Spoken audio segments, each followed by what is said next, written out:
How does rotation promote discrimination?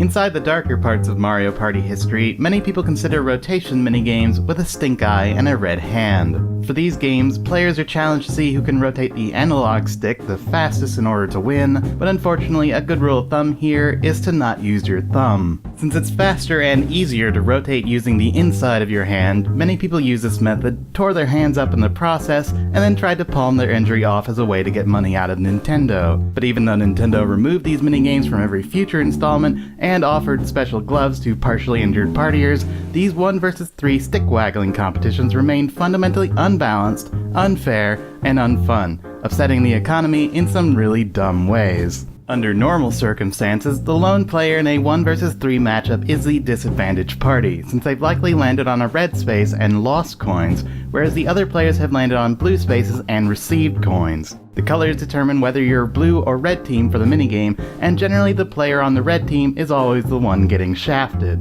For these reasons, we'll use Luigi as an example.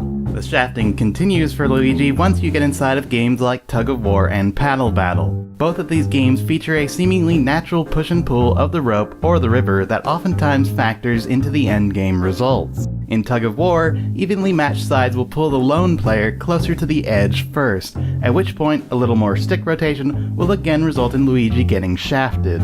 In Paddle Battle, with all players refusing to row, the river shifts in such a way that Luigi always gets shafted by shy guys along the riverbank and is guaranteed to lose 3 coins. In fact, even if all sides put out completely equal force in Paddle Battle, Luigi still gets screwed. Unfortunately, it's difficult to get 4 human players to consistently rotate a stick for 30 seconds, but luckily I have a robot to do that for me. It'll make sure I have solid, verifiable data that I can use.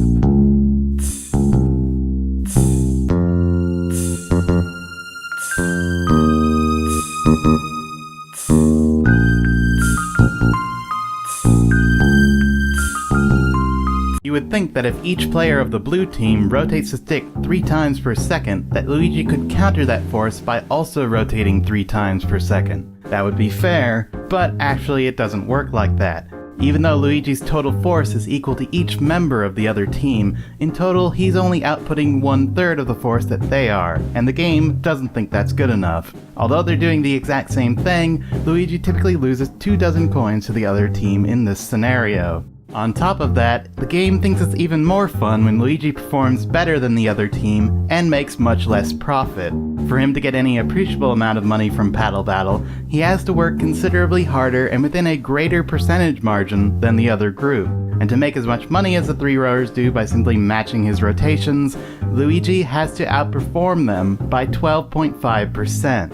I made a chart for all this data, but So although the Mario Party series swore off these rotation minigames for the reasons of sutures and lawsuits, the fact is that they weren't fundamentally good minigames to begin with. By tipping these zero-sum contests largely in favor of the larger team, they end up generating rich get richer and poor get poorer scenarios that ultimately screw Lou and no one else. So the next time you play Paddle Battle on red team, keep in mind you're rafting for a shafting.